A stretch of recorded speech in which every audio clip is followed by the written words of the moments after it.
티앙음 아이틸웨로 묘비의 메아리 오래된 호손 저택은 바람이 몰아치는 언덕 꼭대기에 웅장하고 음산하게 서 있었다. 담쟁이 덩굴과 이끼로 덮인 돌벽은 잊혀진 비밀, 격동적인 과거의 메아리를 속삭이는 듯했다. 새로운 시작을 찾아 밀러 가족은 헐값에 그 부동산을 구입했지만 마을 사람들의 불길한 평판에 대한 경고는 무시했다. 그들은 그 집을 비명의 집이라고 불렀고 그 이름은 곧 그들의 삶의 공포로 울려 퍼질 것이었다. 첫날 밤부터 평온함은 신기루였다. 알 수 없는 속삭임이 벽을 통해 수며나왔고 마치 먼 비탄처럼 들렸다. 처음에는 나무가 삐걱거리는 소리나 제대로 닫히지 않은 창문 틈으로 새어 들어오는 바람 소리라고 생각했다. 그러나 곧 속삭임은 신음소리로, 신음소리는 피를 얼어붙게 하는 찢어지는 비명으로 변했다. 어머니인 사라는 그 소란에 가장 민감했다. 매일 밤 비명소리가 그녀를 깨웠고 머릿속에 지옥 같은 메아리처럼 울려 퍼졌다. 그녀는 그것이 생생한 꿈이사 스트레스와 들었던 유령 이야기에 의해 부풀려진 악몽이라고 자신을 설득하려 했다. 그러나 비명소리의 강도는 날이 갈수록 커져 그녀 자신의 제정신을 의심하게 만들었다. 아버지인 데이비드는 실용적이고 회의적인 사람이었기에 초자연적인 것을 믿지 않았다. 그는 소음을 집에 나쁜 음향이나 구조적인 결함 때문이라고 생각했다.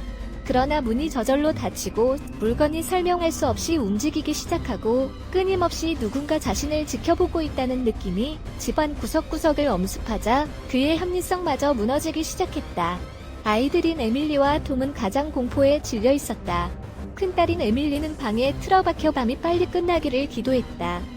어린 톰은 어둠 속에서 자신을 부르는 그림자 형체에 대한 악몽을 반복해서 꾸며 속삭였다.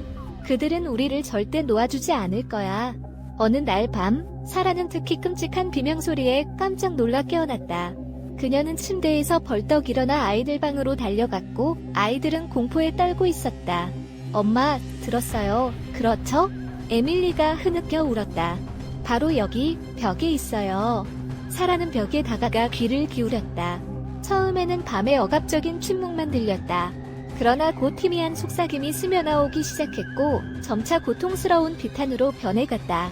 그 소리는 마치 벽 자체가 살아있고 고통스러워하는 것처럼 벽에서 나는 것 같았다. 비명소리에 놀란 데이비드가 방으로 들이닥쳤다. 비탄 소리를 듣자 그의 얼굴은 창백해졌다. 처음으로 공포가 그를 사로잡았고 그들은 위험에 처해 있다는 것을 알려주는 본능적인 공포였다. 그들은 조사하기로 했다. 며칠 동안 그들은 집 구석구석을 탐험하며 비명소리의 근원을 찾았다. 먼지 쌓인 다락방, 습한 지하실, 속이 빈 벽을 샅샅이 뒤졌지만 아무것도 찾지 못했다.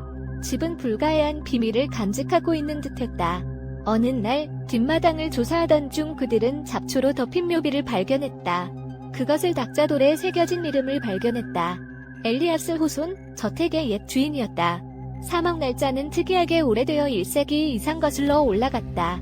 흥미를 느낀 그들은 엘리아스 호손의 역사를 조사했다. 그는 잔인하고 무자비한 사람이었으며 폭정과 불을 축적하는 것에 집착한 것으로 알려졌다. 그는 여러 명의 노동자를 살해하고 그들의 가족을 노예로 삼았다는 소문이 돌았다. 전설에 따르면 엘리아스는 고대 인디언 묘지 위에 저택을 지어 신성한 땅을 더럽히고 조상 영혼의 분노를 불러일으켰다고 한다. 그의 희생자들의 영혼과 더럽혀진 영혼들은 집에 갇혀 영원히 고통스러운 마지막 순간을 반복하도록 군명지어졌다고 한다. 갑자기 모든 것이 맞아떨어졌다. 비명은 집벽에 갇혀 복수를 갈망하는 고문받은 영혼들의 비탄이었다. 밀러 가족은 호손의 저주의 새로운 희생자가 되었다. 절망에 빠진 그들은 영매의 도움을 구했다. 그 여자는 집에 들어서자 어둡고 강렬한 기운을 느꼈고 그 기운에 압도당했다. 이 집은 고통과 고난으로 가득 차 있어요. 그녀는 떨리는 목소리로 말했다. 영혼들은 몹시 분노하고 있으며 정의가 실현될 때까지 쉬지 않을 거예요. 영매는 영혼을 해방시키는 유일한 방법은 엘리아스 호손의 희생자들의 유해를 찾아 신성한 장소에 합당한 매장을 하는 것이라고 밝혔다. 그 일은 위험했고 용기와 결단력이 필요했다. 저주를 끝내기로 결심한 밀러 가족은 유해를 찾기 시작했다. 며칠간의 발굴 끝에 그들은 집 지하실에서 공동묘지를 발견했다. 절단되고 훼손된 뼈는 엘리아스 호손의 잔혹함을 입증하는 증거였다.